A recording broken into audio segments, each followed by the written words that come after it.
Votre programme, c'est la Tech Bébé avec la métropole Aix-Marseille-Provence, élue capitale européenne de l'innovation 2022.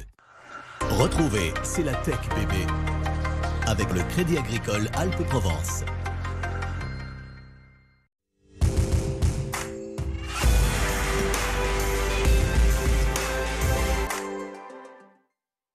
Bonjour à tous et bienvenue dans C'est la Tech Bébé. Gros plan aujourd'hui sur les solutions pour nous aider à réduire notre consommation d'eau. Nous verrons par exemple comment Green Citizen a inventé depuis Marseille des solutions pour l'exploitation des réseaux d'eau. Nous ferons aussi connaissance avec Telaqua qui a mis au point un tableau de bord pour la gestion des systèmes d'irrigation, mais pas seulement. Et puis nous verrons comment la tech est devenue un outil de pointe en cas de période de pénurie ou de sécheresse. Les épisodes de sécheresse, justement, se multiplient et avec le réchauffement climatique, nous allons devoir apprendre de plus en plus à économiser nos ressources en eau. Depuis fin avril, des arrêtés ont été pris pour inviter notamment les usagers à avoir un usage conditionné, économe de l'eau et surtout à respecter les différentes restrictions en vigueur. Bonjour Mathieu Sommeck. Bonjour Raphaël. Vice-président de la French Tech Aix-Marseille. C'est vrai que ces situations deviennent de plus en plus fréquentes et ont incité un grand nombre de startups à travailler en fait tout simplement sur cette question de la gestion de l'eau, notamment chez nous. Exactement. Un certain nombre d'entre elles sont sur le technopôle de l'Arbois de la métropole d'Aix-Marseille-Provence. On peut citer par exemple Bamboo Life, qui capitalise sur les caractéristiques exceptionnelles des bambous pour filtrer les eaux usées. On peut citer Smart Embed, qui propose des solutions d'économie d'eau et d'énergie pour les collectivités et notamment les piscines. On peut citer aussi Synergie, qui propose une technologie de dessalement d'eau de mer moins énergivore que les solutions actuelles. Bref, elles sont nombreuses.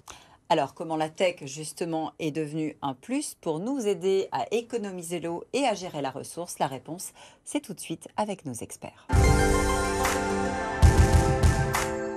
Les technologies actuelles qui font appel à l'imagerie satellitaire de précision, à la métrologie aussi de précision, amènent des outils nouveaux pour à la fois les usagers et les professionnels de la filière, en particulier la filière de l'eau. On est capable aujourd'hui d'apporter des végétaux, la quantité juste nécessaire d'eau au moment précis où elle en a besoin pour que son développement soit le plus harmonieux et au final son rendement soit optimisé. L'ensemble de ces technologies apporte de réels progrès, ça c'est sûr et certain, à la condition qu'on soit capable de les comprendre et de les mettre en œuvre. Un gros effort de sensibilisation, de diffusion de ces technologies et donc de formation est absolument nécessaire. Donc nous y travaillons dans le cluster des éco-entreprises de la région sud, Provence-Alpes-Côte d'Azur, pour améliorer la rentabilité, la productivité des sols et des plantes, tout en luttant contre le changement climatique.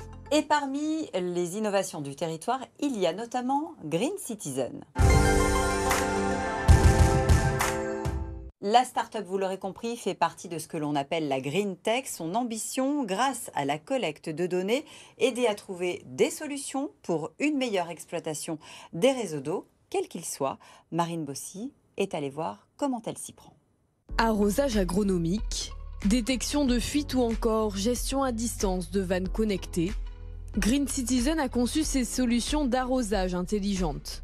Objectif, permettre des économies d'eau et améliorer la capacité d'exploitation des utilisateurs. Le contrôleur de vanne, avant chaque arrosage, va interroger la sonde d'humidité placée dans les racines des végétaux pour savoir si la plante a besoin d'eau ou non. Si la plante a besoin d'eau, l'arrosage va s'effectuer. Si la plante n'a pas besoin d'eau, l'arrosage va être supprimé pendant 1 jour, 2 jours ou 3 jours.